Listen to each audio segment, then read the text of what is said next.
743. Must qualify for enrollment. Results may vary. 1410 ESPN Radio, because talking about sports is cheaper than therapy.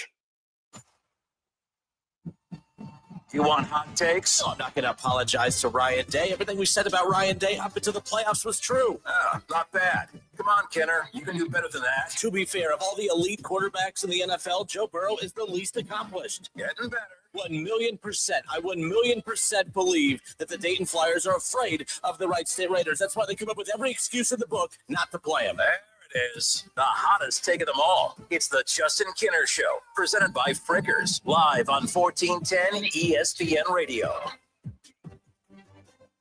All right, everybody, we welcome you in live here on a Thursday. The Justin Kinner Show, presented by Frickers. Frickers, your home for fun food, sports, and spirits. Wow.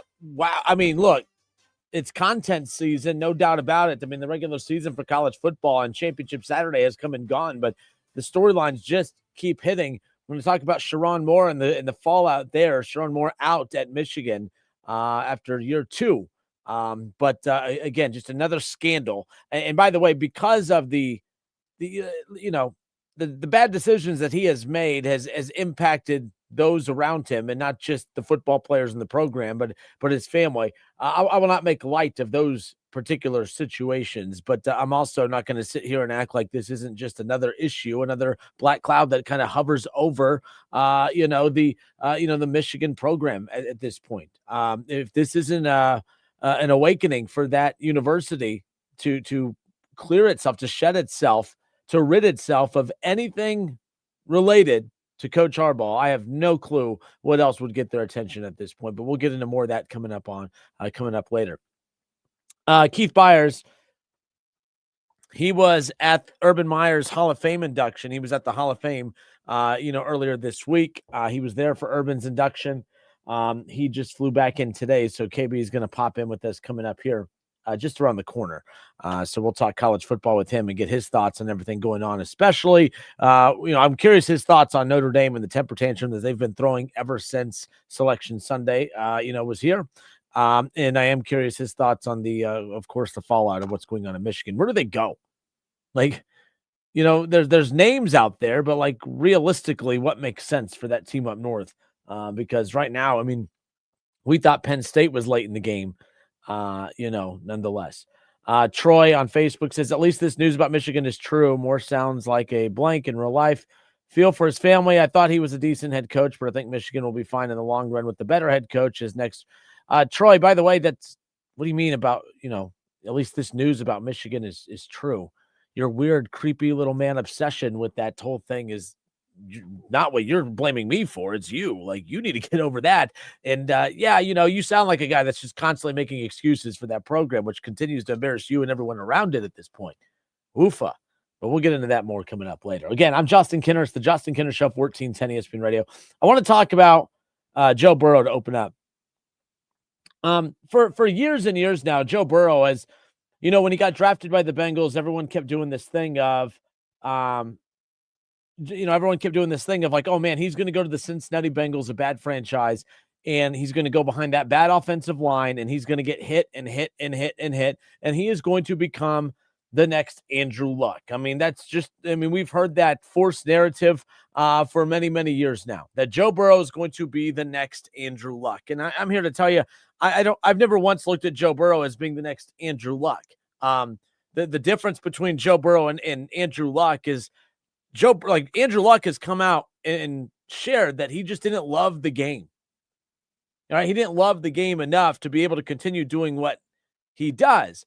We know that Joe Burrow loves the game of football. Now, how much does he love playing in Cincinnati? Now, that's starting to become a legit question after the recent press conference that happened yesterday. I'm curious your guys' thoughts on this. If you haven't had a chance to listen, here it is.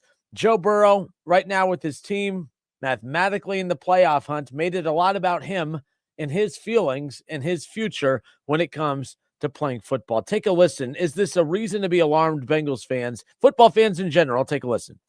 If I want to keep doing this, I have to have fun doing it. I've been through a lot, and if it's not fun, then what am I doing it for? Seemed frustrating. There's just a lot of things going on right now. All related, personally. All the above. Like you said, there's nothing. All we can do is focus week to week and try to win games. I don't think anybody's really thinking about the playoffs right now. That's within reach, but on our fingertips. So we just got to keep doing what we're doing and try to get better. A needle to the eye, a hammer to the head, being hit by a bus. I mean, there are so many things that I could think of that are less painful than listening to your quarterback talk. I mean, what is so hard about getting a sentence out for that dude? I mean, it is painful listening to him talk. It's like he takes 10-second pauses between each word. How do you guys not find that annoying as can be? I mean, you guys find me annoying, and that's fine. But anyways, you hear that, and I don't know how that statement got started. I don't know if he was asked a question. I don't know what question was asked. All that was provided was that the response, the follow-up questions to Joe Burrow when he brought that up. But everyone that keeps trying to compare Joe Burrow to Andrew Luck, you hear this, and we're not going to listen to the whole thing again, but the very beginning is the most important part. This was a very weird message from Joe Burrow. If I want to keep doing this, I have to have fun doing it. I've been through a lot, and if it's not fun, then what am I doing it for? For him to come out and say, for me to continue doing this, I mean, if I want to keep doing this, I have to have fun doing it. It sounds like almost a threat to the franchise, right? Like, why else would Joe Burrow say this? And you can't feel good about it if you do hear him say it. And the reason I've never believed that Joe Burrow was going to be Andrew Luck is because a lot of people try to talk about how many times Andrew Luck got hit and making that comparison to Joe Burrow. They are very similar in that regard. Joe Burrow actually gets hit more. But the reason is I've always never felt that was going to be the case because Joe Burrow has always been a football lifer. He's always just seemed like a football, savant when it comes to that. He loves football. He doesn't sound like he loves football in that particular clip. Joe Burrow has had enough. Joe Burrow has had enough of the losing. Joe Burrow has had enough of the getting hit. Joe Burrow has had enough of a franchise that continues to embarrass itself by refusing to address issues. He had to go on a media-wide tour. I mean, we're coming up on 11 months since Joe Burrow went on that media rant at Super Bowl Media Row. If you guys remember, we're coming up on 10 months technically. 10 months ago, he went on that Super Bowl Media Row rant where he went on every show imaginable and would continue to almost beg the front office to pay T. Higgins, beg the front office to pay Jamar Chase, beg the front office to pay Mike Gesicki, of all people. And I said this in the beginning, and you guys just said I was a hater. I said, here's the problem with Joe Burrow's approach to that. It was all about the offense, when the offense isn't why they missed the playoffs last year or the year before. The ongoing issue, and it only continues to get worse, is the defense. And if Joe Burrow used his power for good, if Joe Burrow would approach the media with trying to put some of that backlash and pressure back on the front office to attack the offseason with the urgency to improve the defense the way he wanted them to attack the offseason to approach the offense, imagine how much better this team would be. I saw a Stephen A. Smith clip recently that talked about how bad he felt for Joe Burrow. And I'm like, I don't feel bad for Joe Burrow at all. Joe Burrow, there are many quarterbacks in the NFL who wish that they would always get what they ask for. Joe Burrow asked for Jamar Chase. He got it. He asked for T. Higgins. He got it. He asked for Mike Gesicki. He got it. He didn't ask for Noah Fant, but the front office said, hey, we got to give him every offensive weapon imaginable, apparently, and they got him Noah Fant. I have no clue why he is sounding so mopey for a guy that literally gets everything he wants. One of the highest paid quarterbacks in the National Football League, has 2 number 1 wide receivers. All right, they gave him 2 pass-catching tight ends. They spent $40+ million on this offensive line. They went out and got Orlando Brown Jr. over the last couple of years. This front office, you shouldn't be fans of this front office. I shouldn't be fans of this front office. But if there's one guy that should be a fan of this front office, it's the one guy that everything he has asked for, he has technically received. Now, that's also on the front office for allowing him to run their front office. But at the same time, it's not as if Joe Burrow doesn't understand football. If I understand that a front office puts all their money into the offensive side of the ball, that there's going to be repercussions on the defensive side of the ball. If low IQ Kinner and Dayton can figure that out, I'm pretty sure Joe Burrow knows that. So he knows the ramifications based on the history of the league and the way the business works, that by putting all your eggs in the offensive basket, that there's really no eggs to crack on the defensive side of the ball. And that's exactly what has happened. But do I believe that Joe Burrow is the next Andrew Luck? I do not. I do not. Andrew Luck just said he didn't love he had other interests. There was other passions of his. Joe Burrow doesn't have other passions. He doesn't have other interests. I mean, football is his life. So Joe Burrow is not becoming the next Andrew Luck. What Joe Burrow is becoming is the next Carson Palmer. And that's the one name. Like that name, everyone kept saying, man, I'm terrified of Joe Burrow becoming the next Andrew Luck. I'm like, that's not the quarterback that you should be fearing him becoming, because I think it would take a lot of layers for him to become Andrew Luck. I think what you need to be concerned about is a super talented quarterback that has offensive weapons, that is pleading with the front office to improve the roster. The front office ignores that. And then that quarterback becomes disgruntled, threatens retirement, and then ultimately gets traded. Because listen one more time, it's not that he doesn't want to play football anymore. He doesn't want to play football anymore if he's not having fun. And guess where he's not having fun? In Cincinnati. If I want to keep doing this, I have to have fun doing it. I've been through a lot, and if it's not fun, then what am I doing it for? If it's not fun, then what am I doing it for, he says. It sounds like a threat to the front office. It sounds like, hey, Mike Brown, hey, Katie, right? Like, hey, Duke Tobin, if I'm not having fun, I don't even know why I'm doing this. So it's up to you guys to figure this out so I can go back to having fun again.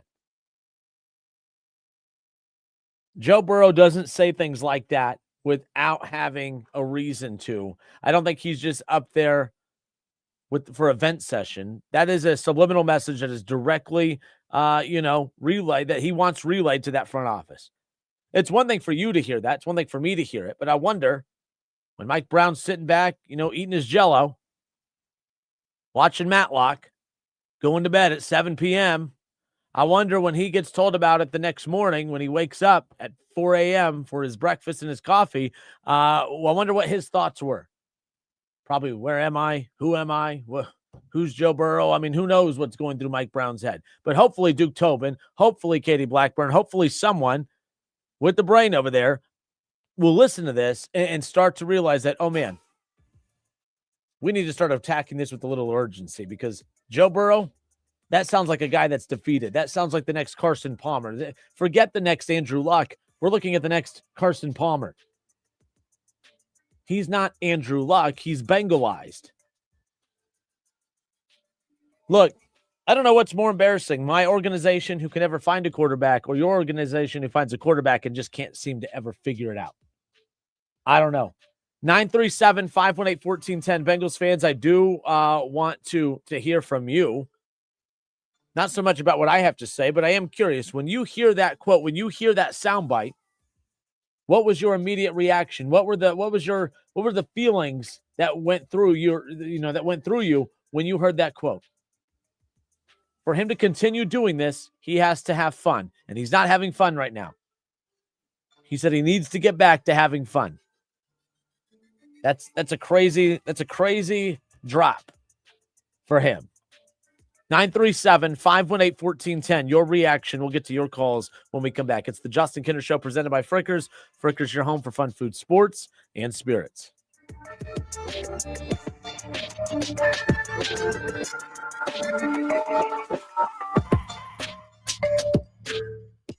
Yeah, of course Kinner relates to Shedeur Sanders. He hasn't taken any first-team reps either. The Justin Kinner Show, 1410 ESPN Radio. Gift card deals are everywhere this week. National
Jamar Chase spits on players. Kinner spits hot takes. The Justin Kinner Show, 1410 ESPN Radio. Now, back to the Justin Kinner Show on 1410 ESPN Radio and on the stream at wingam.com.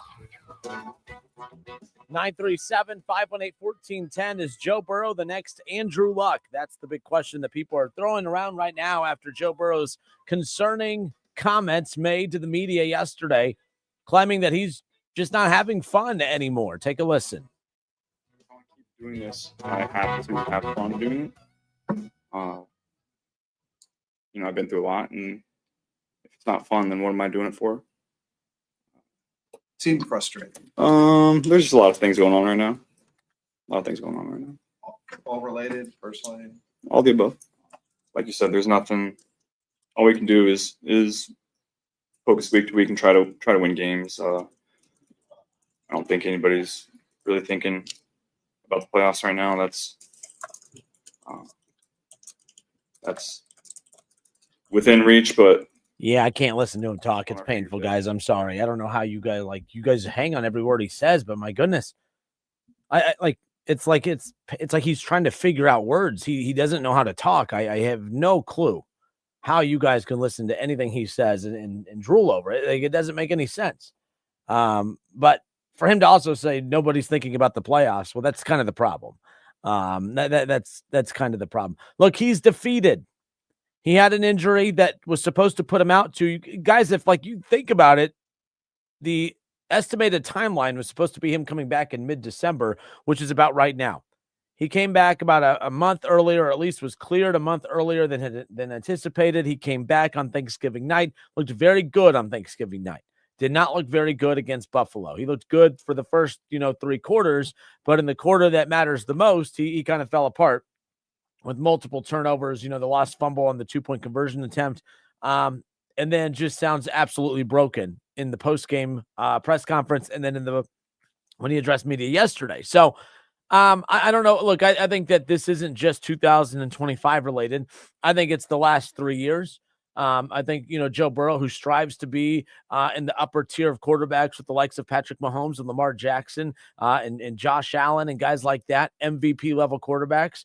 I don't think even the biggest Bengals haters out there that, the club that I lead, apparently, I don't think any of us truly believe that Joe Burrow is not as talented as those guys. But the fact that he is not an MVP quarterback, the fact that he is not a Super Bowl champion yet, the fact that he's come close, but that's that was 3 years ago. That was forever ago. And now you see the young guys that have come into the league since Joe Burrow's been drafted who are surpassing him. I mean, the fact that Jalen Hurts, who was taken in the same draft as Joe Burrow, has been to more Super Bowls than Joe Burrow, has a Super Bowl championship, has a Super Bowl MVP. Guys are lapping Joe Burrow. They're Joe Burrow's just there standing there while everyone just runs past him. Jaden Daniels, if he doesn't have that big injury this year, Jaden Daniels had the trajectory line to surpass him. CJ Stroud is not nearly as talented as Joe Burrow. But it's kind of hard to sit there and be like, man, CJ Stroud's start to his career, making the playoffs back-to-back years, winning a playoff game in back-to-back years, and well on his way to getting back in his 3rd straight season. I mean, the consistency that he has faced and that he's been able to experience in Houston surpasses what we've seen from Joe Burrow. Now, again, Joe Burrow's won many playoff games. He's been to a Super Bowl, back-to-back AFC championships. But this is year number 6. And he has made the playoffs in 2 of those 6 years. It's one thing to I'm really trying to wrap my mind around how could be a team with Joe Burrow that's going to miss the playoffs for the 3rd straight year. But when you think about it, it's going to be the Bengals missing the playoffs for the 4th time in the last 6 years when you have Joe Burrow on this roster. That, to me, is an impressive feat. That to me is an impressive feat when it's all said and done. But that's going to be the big thing that we keep an eye on moving forward. So when Joe Burrow says that, nobody's thinking about the playoffs, you could tell he had to walk that back a little bit because he starts talking about how that, they're at fingertip length away. No, they're not. They're mathematically still in the hunt. The Browns have been eliminated from playoff contention. They're 3-10 on the season. The Bengals have one more win than the Browns. The Bengals are on the cusp of being eliminated from playoff contention as well. The Bengals are 2 games behind the Ravens for 2nd place in that division, and they are 3 games back of the Steelers for 1st. And they have 4 games remaining. They have the Ravens at home, and they have the Cardinals at home, and then they're at the Dolphins on the 21st, and then they close out the regular season against Shedeur Sanders and the Cleveland Browns. 4 games. The Bengals have to win these last 4 games. They will finish under 500. They will finish under 500 this year. Even if they win these last 4, they will finish at 8-9. 3 straight seasons of missing the playoffs, 3 straight seasons of a 9-8 record. Man, oh man. Or at least 2 straight seasons of 9-8, and this would be an 8-9 record. But yeah, you could feel and hear just the defeat in his voice. It's just he's defeated. He's given up, and that's a scary thing if you're a Bengals fan, because you always felt like you had a chance when he's out there. And I don't think this is any longer about Joe Burrow against the opponent that week. I think this is slowly turning into Joe Burrow against his front office. And I stated before, like, the worst thing that can happen for the Bengals, and I said this when it was announced that he was coming back on Thanksgiving, I said the worst thing that can happen for the Bengals is Joe Burrow coming back and them starting to win games. If the Bengals finish this season at 9-8 for the 3rd straight season, okay, that's where the front office would sit back and say, well, we were 2-0 when Joe Burrow played the first 2 games of the season. We lost a lot of games when he was out, and then he comes back, and then we win 5 of our last 6. I mean, that means we won 7 of 8 games with Joe Burrow at quarterback. I'd say that, hey, as long as we have Joe Burrow, we're going to have a chance to win games and make the playoffs. That's a dangerous thing for that front office. You don't want to give them any built-in excuses to not be aggressive in the offseason. I mean, you think about the 2 professional teams in Cincinnati right now. They both have a generational star. The Reds have Elly Cruz in a short window of time to compete with him. The Bengals have had Joe Burrow for 6 years now, and outside of that Super Bowl appearance, which isn't a small thing by any means, but it was long ago, and they have definitively gotten worse and worse and worse since then, with no signs of getting back to that. There's nothing you could trust. This team doesn't draft well. They don't sign free agents well. They don't develop. So I'm looking at the Reds and the Bengals. I'm like, okay, which of these 2 is wasting their star player more? I think we need to see one more season of the Reds to be able to make an equal comparison of who's wasting who more. But it's really hard to say it's not the Bengals when you talk about the fact that you've had Joe Burrow for 6 years, and this is about to be the 4th time you've missed the playoffs in that span. Most people dream of getting their franchise quarterback because at the very least, I mean, you're going to make the playoffs 80 to 90% of the time that individual is there. I mean, and look, you're not going to make it every year. The Chiefs are knocking on the door with Patrick Mahomes, who many have said is the best quarterback ever, right? Surpassing Tom Brady. They're going to miss the playoffs this year. The Ravens with Lamar Jackson going to probably miss the playoffs this year. Really good quarterbacks are going to miss the playoffs this year. But, I mean, it's a crazy thing to think of that when the playoffs kick off here in a month, that there could be no Joe Burrow, no Lamar Jackson, no Patrick Mahomes.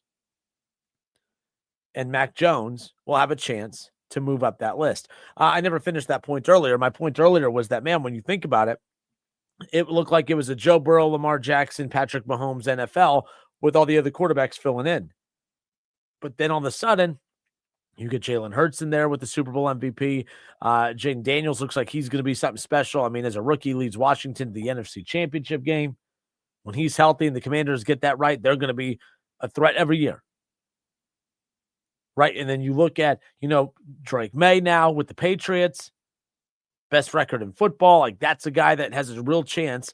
Him and Josh Allen, one of those 2 has a legitimate shot to jump and pounce on the AFC right now with Lamar Jackson and his team struggling, Joe Burrow not in the picture, and Patrick Mahomes falling out of the picture. All these quarterbacks continue to move up the ranks while Joe Burrow stays put. No progression. He's not getting worse. He's just not moving forward amongst his career goals. So when he's talking about fear of not, or when he's talking about the absence of having fun, that's a direct reflection of the organization. You have taken his smile. You have taken the fun away from a children's game in football. That you used to see the passion, the confidence. I mean, he used to be so confident that it would drive me up the wall. Of course, everything he does drives me up the wall, as you guys know, but he was almost too confident for me. He's not too confident for anybody right now. That sounds like a guy that is as defeated could be. 937-518-1410, the number to call and jump in on the conversation. Damon Hahn says Joe Burrow has buyer's remorse. The Bengals don't have buyer's remorse, but you're right. I mean, he could have, signer's remorse, if you will, by signing that extension to stay in Cincinnati. Who knows? Ron Howard, what up, Ron? He's regretting pushing for the big money signings. He should not regret pushing the organization to spend money on its star players. What he should have, however, been thinking about was less about what makes his job more fun. Winning is fun. Throwing a ton of yards and throwing it up there for Jamar Chase is fun if you're winning games. But when you're not winning games, it's not that fun. So Joe Burrow needs to attack this offseason by putting the pressure on the front office to spend money on the defense. And I don't know, hit on a draft pick or two. That would kind of be nice, don't you think? Dennis Snyder on Facebook says he would look pretty good in a Colts uniform, talking about Joe Burrow. And that's how this show started today. With hearing that quote, everyone's saying he's the next Andrew Luck. I don't think he's the next Andrew Luck. I think he's the next Carson Palmer.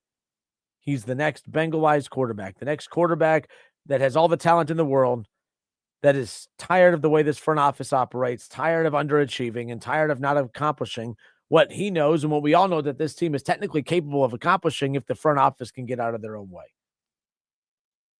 Rob on YouTube says getting his house broken into and getting exposed with those different women didn't help him either.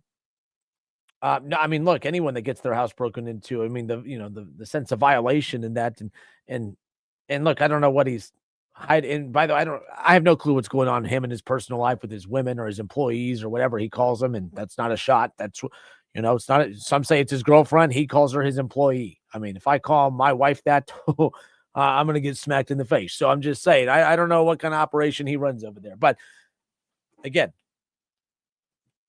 we all have stuff going on in our lives, and we have a lot more stressful and a lot less fun jobs to go to help balance out our stress and work life. Oh man, I'm having personal issues and I'm playing football, making $55 million a year. Everyone feels sorry for me. I don't. Go win football games. Go beg your front office to get a defense. Do that. Go back to having fun, and you go back to being happy. It's as simple as that. I'm Justin Kinner. It's the Justin Kinner Show, 1410 ESPN Radio, 937-518-1410. Let's, Sharon Moore fired, no longer the head coach for that team up north. And of course, it's not just a simple firing. I mean, he did get fired with cause, of course, but it's the stuff that went on for the remainder of the night that has everybody a little uncomfortable talking about everything that's kind of going on about this situation. Just another scandal. It keeps getting worse and worse and worse for that team up north. And this is just one of many issues that program is facing at the moment. We'll be right back. It's the Justin Kinner Show presented by Frickers.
Back to the Justin Kinner Show, right here on ESPN Dayton, 1410 Wing AM. College Football Hall of Famer Keith Byers, he's going to join us coming up here just around the corner. KB, of course, coming back from the Hall of Fame. He went to support Urban Meyer during Urban Meyer's induction into the Hall of Fame, of course. So he's going to come in and hang out with us. He said he had a chance to talk to a couple of the College Football Playoff Committee members while he was down there. So he said he's excited to come in to share something. I'm curious what it is. He seems fired up about it. I tell you, what a week for college football. Some good, some bad. I think there's a lot of interesting things that have spilled out from college football this week that I think just reminds us of how corrupt and just how horrible this sport could be at times. And this isn't about the Sherrone Moore situation. We'll get to that. But, like, I'm still trying to figure out why I'm still trying to figure out how it's possible that Notre Dame was able to somehow work out some memorandum of understanding that grants the Irish preferential playoff access starting next year. So basically, if they finish ranked in the top 12 in any capacity, they are guaranteed a playoff spot. So that doesn't make sense. So, like, all this screaming, bitching, and moaning and crying because we deserve to be in, but yet next year you won't deserve to be in, but you'll just be forced in because you finished in the top 12 in some capacity. Like that's the problem that I have. I have no clue. Like, this is the stuff I want to know. Like, how is that even possible that was even being able to be negotiated on? That's like saying, okay, the Bengals, who have missed the playoffs the last 2 years, winning 9 games. They've been 9-8 the last 2 years. That's like the Bengals working out a provision to say, listen, we finished 9-8 the last 2 years. We've missed the playoffs the last 2 years, finishing 9-8. We want a provision, a memorandum, understanding a provision that anytime we as the Bengals finish with 9 wins, we are guaranteed a spot in the playoffs. And then the NFL saying, yeah, that seems fair. That seems stupid. And that's exactly what's happening here with this. Now, a lot of you are saying, well, if you finish in the top 12, you're probably in the playoff anyways. Well, you would think. The team, so basically, I feel like, and I could be wrong, but I feel like if you finish in the top 10, like I'm looking at it now, any team that has finished in the top 10 has been guaranteed a playoff spot. Indiana, Ohio State, Georgia, Texas Tech, Oregon, Ole Miss, Texas A&M, Oklahoma, Alabama, and Miami, all in. But you would think, oh, it's a 12-team playoff. Well, the top 12 teams would get into the playoffs then, right? Well, Notre Dame's sitting at 11, BYU sitting at 12. BYU and Notre Dame both not making the playoffs. Tulane is ranked 20th in the country. They're in the playoff. James Madison finished in the top 25. They're ranked 24th. So you're ranked 11th and you're ranked 12th. You don't make the playoff. You're ranked 20th and you're ranked 24th. You make the playoff. This is stupid. I understand some of the frustration amongst Notre Dame fans and others because none of this just makes any sense. Why are we doing it? And like, this is because of the temper tantrum that the committee's through or that the conference is through because of guaranteed playoff spots for certain conferences. There are years, especially in the final years of those Pac-12 years, where you're not good enough to make the playoffs. There's sometimes a conference isn't good. I mean, last year, Arizona State last year, I know it was in the Pac-12, but Arizona State got a first-round bye last year. Are you kidding? What are we doing? Doesn't make sense. But so I bring this up because Notre Dame finished number 11 right now. In the final playoff rankings, they came in at number 11. Okay. And I say this because if that provision was into effect this year, the Notre Dame would have been guaranteed a spot in. The hell with Tulane, the hell with James Madison, who I'm not a big fan of being in the playoffs to begin with, but the hell with them because, well, we got to force Notre Dame in because they finished number 11 or 12. I think that's ridiculous. I think it's ridiculous. It doesn't make sense. What Troy says, Duke also would be in next year based on the 2026 rules. And I do agree. Jason Fitz, we had him on yesterday. And the one thing he said too is what every conference needs to do is just do a better job of trying to figure out what your tiebreakers are and aligning those correctly to guarantee you that you get your best teams in there. Miami should have been in the ACC championship game, but they weren't. Duke was. Ryan Strauss on Facebook says, number 1, top 12 guaranteed playoff spot. Number 2, go get to pick their schedule. Number 3, don't have to share any college. Oh, yeah. So he's weighing in on all of this. Ryan Strauss talking about all the things he's frustrated with when it comes to Notre Dame. They get a if they finish in the top 12, they're guaranteed a playoff spot. All right. They get to pick their schedule. I mean, they literally get to pick their schedule. I mean, this is why I've been going at it with Notre Dame fans for days now. And what they can't seem to comprehend is, well, Ohio State didn't win their Big Ten championship and they're in. Like, you realize that there's multiple layers to this. But when you're in a conference, you don't get to pick the teams that you play in your conference. The conference picks that. I mean, you get to kind of, when they were reshifting some stuff, you got to pick your rivalries that you wanted to keep. But overall, Ohio State, like, they're not going to play Penn State for the next couple of years. Even if they wanted to, they can't play Penn State the next couple of years. Unless they run into each other in the playoff or the conference championship game. But Notre Dame, they just get to go out and, we play Big Ten schools and ACC schools and SEC schools. And yes, you did a great job of going to pick the bottom of the barrel. You cherry-picked the bottom of each conference. You picked the worst teams in the SEC, the worst teams in the Big Ten, and of course, the crappy ACC. And then you brag about your dominating 10-game stretch. And then just overlook the fact that the only good teams you played, you weren't good enough to beat them. Give me a break. Andrew Young says, we all know there will be more teams next year, so it won't matter top 12 or not. Possibly. I would love to see a playoff. Like, I actually give the committee a lot of credit. Not really the committee, college football. I don't even know who makes these decisions. But the college football playoff, the fact that they went 9 straight years without making any changes is crazy. We made it 9 years of the 14 playoff without any changes. That's pretty dang impressive, if you ask me, considering they already made drastic changes after year 1 of the playoff. I would be really annoyed if, we can't keep changing the playoff every time one of these entitled, snobby-ass teams doesn't get their way. Oh, Notre Dame didn't get their way, so we have to make a change for next year's playoff. Next year, there'll be some other team that misses it, and we'll have to make a change for that team. Alabama didn't make it last year. Heaven forbid Alabama missed the playoffs 2 straight years. So we have to stop, not we, but the committee has to stop bowing down to these programs. I mean, but that's the leverage that these programs have. But Notre Dame is starting to lose a little of that leverage. I found this to be interesting. This came out earlier today as well, and I've been praying for days like this. According to Yahoo Sports, Dan Wolken with the Yahoo Sports, after learning, there's a lot of teams who are pissed off about the memorandum of understanding that grants the Irish preferential playoff access starting next year. So Yahoo Sports, Dan Wolken says that after learning of Notre Dame's memorandum of understanding, that there are a lot of angry athletic directors in other leagues that are threatening to freeze Notre Dame out of future schedules. So if they're already getting preferential treatment, they don't have to split their winnings, their money with anybody else.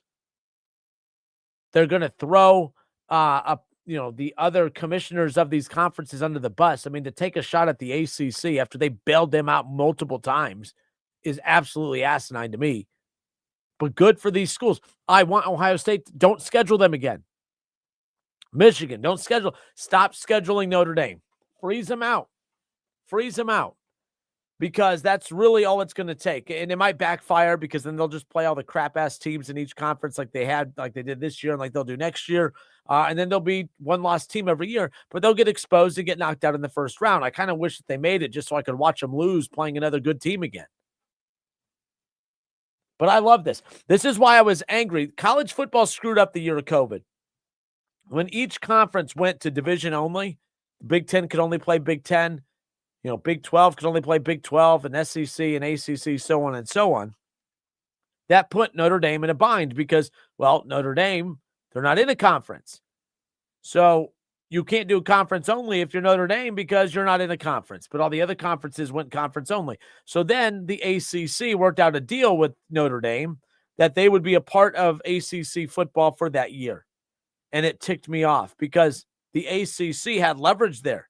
Notre Dame, you want to play football this year? That was like the ACC isn't very good, but that was the one time that they had leverage to look at Notre Dame and say, if you don't sign into our conference, if you don't join our conference, you're just not going to have a season in 2020. And if you're willing to sit out a whole season, more power to you. But if you really want to play, which I know you do, you need to join our conference, and we'll let you join our conference, but you need to sign for multiple years. And the ACC let them off the hook. The ACC got 1 year with them, and that's it. And when that happened, that was the prime opportunity right there to strong-arm Notre Dame. But Notre Dame, they have smart people in their athletics department, and they outsmarted the dumb ACC. So the ACC screwed that up. The ACC screwed that up. A lot of those conferences did. They should have approached Notre Dame and said, we'll let you in our conference so you can play conference games this year. But if you do not, but the only way to do that is you need to sign on for X amount of years, not 1 year. Not 1 year. And that's ultimately what happened when it was all said and done. Rob Panel on YouTube says, let's see if they can't make 12 next season. What would be said then? I mean, I'm all about the chaos. I'm all about the chaos as far as that goes, as far as what does Notre Dame, have next season from a football schedule standpoint. Notre Dame next year, they'll be playing. I mean, the schedule next year for Notre Dame, guys, it's embarrassing. They're going to play at Lambeau Field against Wisconsin. I mean, Luke Fickell's been horrible at Wisconsin. Wisconsin's horrible. They're going to play the Rice Owls. Ooh, that's at home. They're going to play Michigan State at home. They're going to play Purdue at home. With all these coaching changes, I can't believe Bill Belichick, of all people, kept his job. But Bill Belichick in North Carolina will welcome in Notre Dame next year. Navy, they will play the Hurricanes at home. Boston College, real challenge there. SMU, Syracuse, Stanford, USC, they're probably going to lose that one. Like, this is one of those things where that schedule is so bad next year that it almost makes Miami a must-win. This could be, they could find themselves next year in the same boat where they're going to have 2 losses. They could lose to USC. And the USC should be good next year. Miami could be solid. But if Miami regresses and takes a major step back and they're not very good, you're just going to beat up on a bunch of nobodies. North Carolina, Purdue, Michigan State, the Rice Owls, Boston College, Syracuse. And yet, after looking at that schedule, this is how little confidence that their athletics department has for their program, because that athletics department looks at the schedule that they've put together for the next couple of years and says, we look at this crap-ass schedule and we still don't feel confident enough that we could win to get into the playoff, even with this bad schedule. So we need to finagle some kind of provision that when we lose 2 or 3 games and finish in the top 12, that we're guaranteed a playoff spot. Give me a break. Ron Howard, need to make it mandatory to qualify for playoffs, required amount of games played. Everyone plays the same amount of games, Ron. I think that they at some point, the committee just needs to look at Notre Dame and say, you got to join the conference. You got to join the conference. Well, they don't need to join the conference. Well, they may need to. Give them a need. Give them a reason. And I think a lot of these schools have had enough of the preferential treatment that Notre Dame is getting. And if you're just joining us, by the way, yes, I'm still talking Notre Dame. I know I said yesterday's show I wouldn't, but more information came out that there are so many athletic directors and commissioners of these conferences that are just appalled at the childish behavior of the program at Notre Dame. And then they were even more appalled when they found out that Notre Dame is getting a memorandum of understanding that grants the Irish preferential playoff access next year, stating that if they finish in the top 12, they're guaranteed a playoff spot. Now you're saying, well, it's a 12-team playoff. Wouldn't they be in anyways? BYU finished 12th. Notre Dame finished 11th this year. Both missed the playoff. When you look at the standings from last year, how that worked out, SMU and Ole Miss both, finished 11 and 12. BYU, finished 12, didn't make the playoff. Clemson, all that. Clemson made the play. It's crazy to me. Clemson finished 14th in the final college football playoff rankings last year, made the playoffs. So the rankings don't matter. The rankings are the problem. Because imagine if the NCAA tournament came out and said March Madness rankings, because you have the AP top 25. That's what we pay attention to. In college basketball, it's just the AP rankings. Now, a lot of guys will pay attention to Ken Pom. All right, you'll pay attention to a lot of these other, Sagarin and some of these others. But ultimately, it's the AP rankings that we all pay attention to. If Dayton cracks the top 25, we're talking about the AP. Think about college basketball. College basketball, we all gather around on Selection Sunday, and bam, they throw out the bracket. And it's not like, well, last week you had Dayton as a 10 seed, and now you have them as a 14 seed in the very next week, and nothing changed. Why would that move? That would be the predicament that you'd put yourself in. So March Madness on Selection Sunday, that's the first time you get told, here's who's in, here's who's out. Imagine if March Madness did a March Madness rankings 4 weeks out from Selection Sunday before you even get to Conference Championship week. That would create a whole other level of chaos, and that's what's happened. If there is any changes to the playoff next year, it needs to be not to the format, but it needs to be a change in regards to stop having those weekly rankings release shows. Let the AP put out their ranking each week, just like college basketball, and then we'll all gather on Selection Sunday and I'll be surprised. Now, knowing the way the crybabies at Notre Dame operate, they'll probably still find ways to complain and bitch, moan, and complain and do all the stuff that they've been doing all week. All right. I'm Justin Kinner. It's the Justin Kinner Show, 1410 ESPN Radio, 937-518-1410. Hour number 2, Keith Byers joins us next.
guns for only $39.99.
Zero three.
And spirits. I'm Justin Kinner, College Football Hall of Famer Keith Byers. We are off and rolling here on a Thursday. Keith, you flew back in. Fresh off an airplane from Viva Las Vegas. What you have going on in Vegas? The Hall of Fame. Yeah, right? the College Football Hall of Fame. Another Buckeye went in. Last year, Chris Ward went in as a player. This year, Urban Meyer goes in as a coach. And I'm saying he's going in as a Buckeye, even though it was some Utah people there, Bowling Green, and some Florida, but it was clearly a Buckeye night for Urban Meyer. Yeah, got a chance to spend some time with Ross Brook, Archie Griffin, of course, and so it was good to be at the dinner and see Michael Vick. Got a chance to congratulate him, and he was surprised to see me. He saw my wife earlier that day in the store. And on some of my social media, I posted a couple of pictures. And one of my guys said, "Man, no Nick Saban?" I said, "He was there." Oh, you don't take a picture with Nick Saban? I don't want a picture with Nick Saban. Fair Nick enough. Saban was sitting on the dais. Is Urban Meyer to his left, Michael Vick to his right. So I went to Urban. "Hey, Coach, how you doing?" "Excuse me." "Hey, Vic, what's up, Mike?" So I don't really have much to say to Nick Saban. I don't dislike him. It's just not one of my guys. And Fair enough. there it is. So it wasn't no disrespect. But the guy who asked me about is an Alabama fan. So, so he's not going to get no pictures with me and Nick Saban unless I surprise him next year. But I did see Barry Switzer. Barry Switzer, I was got to spend a little time with him. And I had to tell him, I got a cousin who lives in Georgia. And he's a diehard Oklahoma Sooner. He lives in Georgia, but he's an Oklahoma Sooner fan. Not a Buckeye. I'm his first cousin, but so that was good. It was a great night. They College Football Hall of Fame, the National Football Foundation. They do a tremendous job of that dinner. So it is good to be able to go out there and support, and to be there and play some golf. While I was out there, that also helps. And I got to see one of my teammates from the past, Randall Cunningham. I saw you post that. Yeah, I mean, I hadn't seen Randall in a couple of years. We talk all the time on the phone, but I was in Vegas in the spring, and Randall's a pastor now. He's got his own church, and I was going to surprise him. Then the last minute said, "No, just call Randall, tell him you're coming." And he was out of town that weekend, so I didn't get to hear. I was like, "Oh, it would have been a surprise." Jesus, Yeah, so I went by his church on Monday, and we went to dinner, and it's good to to catch up with my teammate. He's a great friend of mine, and time and distance, sometimes keeps us separated, but we are forever linked, and it's like we was back in the locker room. Monday night we were sitting there, cracking jokes on each other and over dinner, just having a good time. So it's a good fellowship. So one of the things that the College Football Foundation, they don't come out and say, is that it's a little political, because they try to spread around. They got to cover 136 Division I programs and Division II, and so it's one of those big dinners. Oh, I think you were talking like Trump or talking like Kamala. I didn't know you were Biden. I didn't know. No, not that political. Not oh, political. okay. Whereas Stick with political, sports, where it would be every week. I mean, not every year. Yeah. It'll be which Buckeye is going in, which somebody from Alabama, because the numbers don't get better or worse. USC. Yeah. I mean, so we have a lot of guys, Buckeyes that will someday make the College Football Hall of Fame, but otherwise we can't get them all in the same year. So we didn't get a player in 25.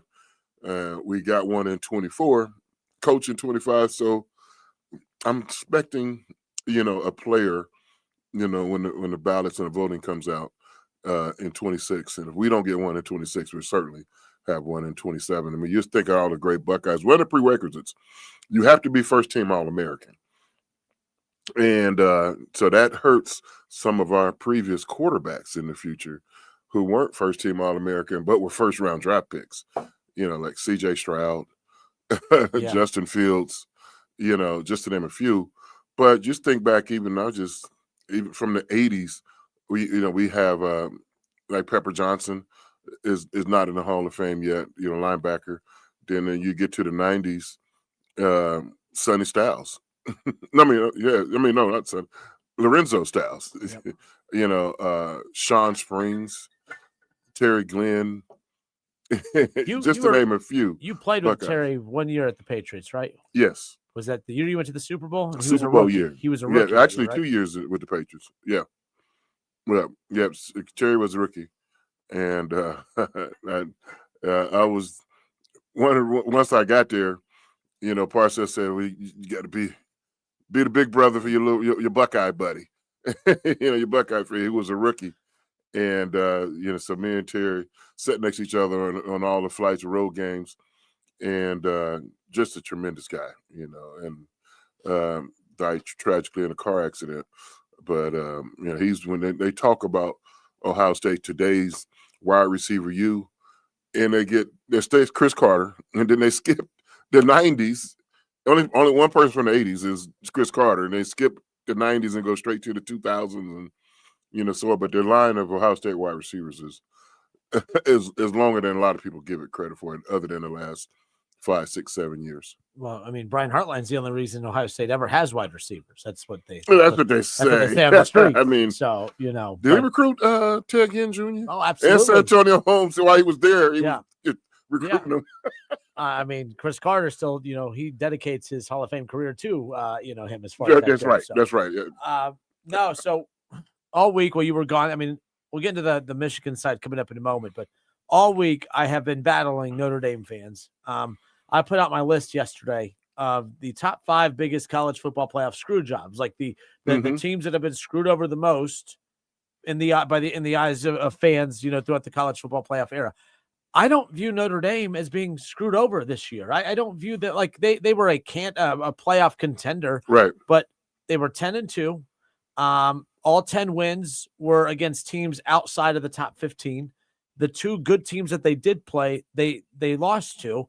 They don't play in a conference. They didn't even get to a conference championship game. This isn't me being pro Alabama, pro anything. And this is what I got tired of. Well, what about Alabama? What about I'm like, it's not about them. It's about your resume. Yeah, Your resume. stay on topic. Yeah. We're talking about Notre Dame right now. Because we could bury Alabama, but Alabama went to Georgia and has a win at Georgia. They have a win against Vanderbilt. They have top 25 wins. They have 3 losses. I'm not dismissing that, but they had a balance of results, good and bad. You just have bad. You don't have good results. You beat up on bad teams. That doesn't get you anywhere when it comes to the resume for playoffs. No, I totally agree. I mean, Alabama has 3 losses in 13 games. Notre Dame has 2 losses in 12 games. Play a 13th game and see if you win or lose that particular game if you want to try to get into the Alabama thing. But go back to Notre Dame. Notre Dame, you're kind of setting yourself up for failure when you're not in a conference. You know, you need to join a conference. You're, ACC light. You know, all your other sports are at ACC. You know, your basketball team is an ACC, your softball team and our baseball team. But the football team, we're going to hold back on this because we want to keep all the money, because that big money that football generates. And one of my things, when in doubt, follow the money. But it makes sense, but it don't, it makes Notre Dame sense. Yeah. It doesn't make everybody else football sense. So when it comes down to this, and if I'm Notre Dame, I would have listened to what Keith Byers said in September when they start 0-2. When Notre Dame started 0-2, I told you, man, it's going to be hard for them to make the playoffs. I see 3 things that has to happen for Notre Dame to have a chance to make the playoffs. After starting 0-2, I said they got to run the table. They got to go 10-2, which they did. They ran the table. They need Texas A&M, who beat them on the last play of the game, to win the SEC. That did not happen. They needed Miami, who they lost to win the ACC. That didn't happen. That would have at least helped strengthen. Yeah. They said we lost to 2 conference champions. And one other Hail Mary I tried to throw them was USC needed to win the Big Ten. That didn't happen. Because then the rest of their games on the schedule, because that's their best quality win, is against USC. Yep. Notre Dame, what are you talking about? USC finished, 4th in the Big Ten? You don't have any big time wins other than USC, who finished 4th. Your resume is simply not strong enough. If you was in a conference, if they was in the ACC, I gotta believe they would have. I'm not looking at it right now. I have to think they would have qualified for the championship game. Yes, they would. Yeah, they would have qualified because it was Duke and Virginia. It would have been Duke and, I don't know if they would have qualified. Yeah, they would have been. It would have been Duke and Notre Dame, because Notre Dame lost in a non-conference game. Other than Texas A&M was a non-conference. So I'm pulling that up now just to get a better view of it. But yeah, no, it would have been Miami. It would have been a rematch. Probably would have been Miami and Virginia, or Miami and Notre Dame. Yeah, but the problem is, and a lot of people were criticizing the ACC, which not from a Notre Dame perspective, but they didn't even put their best foot forward as far as putting their best teams in there. Luckily, they got Miami in, but Miami should have been in the ACC championship game, but because of the tiebreaker, it didn't result in that. Miami's the best team in the ACC, and they didn't even play in their ACC championship because of the mathematical tiebreakers that excluded them. Miami, a 2-loss team or whatever, but Virginia 10-3. They're a 3-loss team as well. You talked about Duke. I mean, they won that tiebreaker in there. But yeah, like all of that, just a mess. Just a complete mess. They need to find a way to get the best, your best teams into that championship game. And, we saw that this year with the Big Ten. Yeah, we did see that this year with the Big Ten. I mean, if you're an Oregon fan, you were happy that you weren't in that game, because you still, only thing that hurt Oregon is they weren't eligible to get a bye. Yeah. So they didn't get a bye, but they definitely made the playoffs. So that was good. And then, the Big Ten, came down to 2 teams that would, I commend the committee for not dropping either one of them below 2, and emotionally, I said they need to go down to the loser needs to go to 3.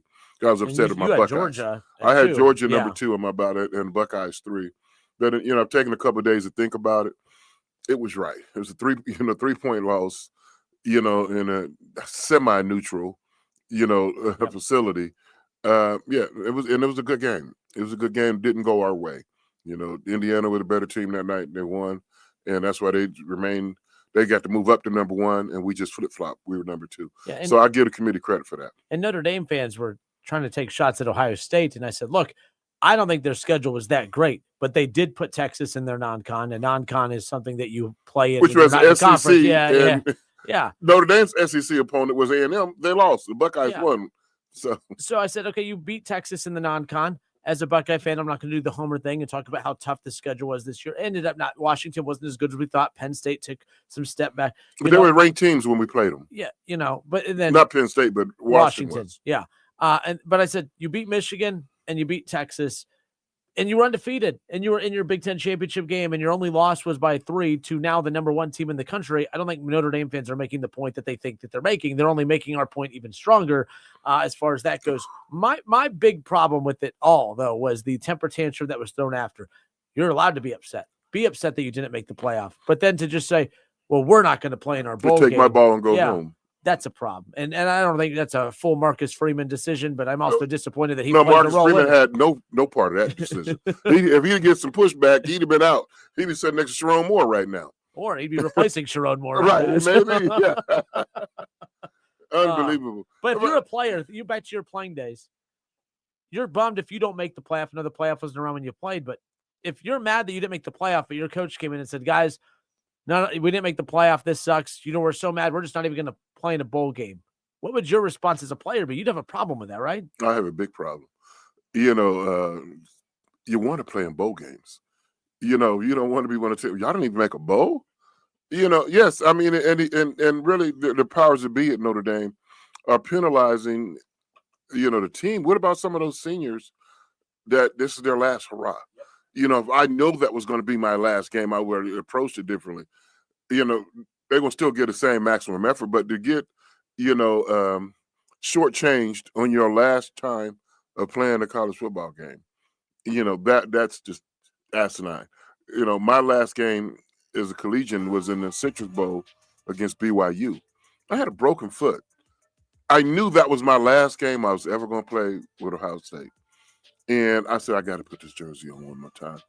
I'm going to play till I can't play no more. Hopefully I make 4 quarters. I didn't make a quarter. But, I stepped out there. I got to, wear the scarlet and gray one more time. Bad foot and all. And to take that away from those Notre Dame seniors, the guys are out of eligibility. It was like, wait a minute, I thought I had one more game. We didn't get the playoffs. But I certainly was going to, play in the bowl game. No. And that's just terrible. And the decision hurts today, but it's going to hurt even more 5 years, 10 years, 20 years down the line for those players who didn't get to play in their last game. Look, it's been 40 years since my last Ohio State game. Yet you see how quickly I remember that. Now, if I couldn't play in that last game because there was no way I could have got on the field, okay, I could handle a lot better. But I'm like, I can dress. I don't have no cast on my foot. Let's just let me in here for 1 second. Okay. That's priceless. And I don't have no regrets in making that decision to step on that field one more time. Just, lace up the shoulder pads, but, buckle up my chin strap. Because, you represent your school, is with all you got. And to rob those players from Notre Dame that opportunity, I think president on down and the board of trustees on down, that's just terrible. So Marcus has no say in that. And, I'm just saying, by the time he got to the head football coach, them decisions were been made. Probably it was made before the even athletic director heard about it. And it's annoying, too, because Ohio State didn't want to play Missouri a few years ago, but they played it. Right. Florida State, I didn't like how they handled their tantrum after being left out, but they were undefeated Power 5 champions. They still played in their bowl game, and they went and got their behinds kicked, but they knew they were going to get their behinds kicked. All their players basically opted out, but they still played anyways. Like, that's what you do. I thought this was a temper tantrum. I talked about one phase. I talked about the seniors. What about the freshmen, the incomers? They need some experience. Practice time. It doesn't go against their eligibility. It doesn't go against their. You got to see what you got. Put those guys in the game. So that was just a poor decision, by Notre Dame. And then what about the host city? They would have went to the Pop-Tart game? Pop-Tart Bowl, yep. In Orlando. They like, oh man, we didn't. They're hoping, we want to sell our tickets too. Notre Dame is going to bring a lot of bodies to the game, whether it's a non-playoff game or not. People want to see Notre Dame. I mean, against BYU. Against BYU, they mad that. Wait a minute, BYU is ranked ahead of us too. Yeah, y'all BYU is the first out. You're the second out. Go out there and dominate. You didn't dominate your last 10 games. Go in, if I'm BYU, I'm like, hey, we only lost 2 games to the same team. They should be the ones holding at Alabama or any other team that's on the fringe. Yet they aren't. Do like Ohio State and Indiana did. Go win all 12 games and then qualify for the playoffs. Notre Dame, my decision is still the same. Join a conference, and all the other conferences boycott Notre Dame until they join the conference. I wouldn't even play them. So Purdue need to take them off their schedule. Pittsburgh need to take them off their schedule. North Carolina State, who are the teams they play from the ACC, take them off. Miami, don't play them anymore until they join the conference. And now, if you're the ACC, will you take Notre Dame? Where they just badmouth you? It said, I'm not going to forget this one alone. This stings. I'm going to remember this. Because, I don't know if I want you. Because they defended a team that's actually in their conference versus a team that just is pretending to be in their conference. It's, they're like a friends with benefits. They're not married. Yeah. They're just their friends. Exactly. And it ain't beneficial to them no more. No. So there you go. Justin Kinner, Keith Byers, 1410 ESPN Radio. Not the only big topic and storyline in college football. That team up north looking for a new head coach. What in the world happened? We'll discuss when we come back.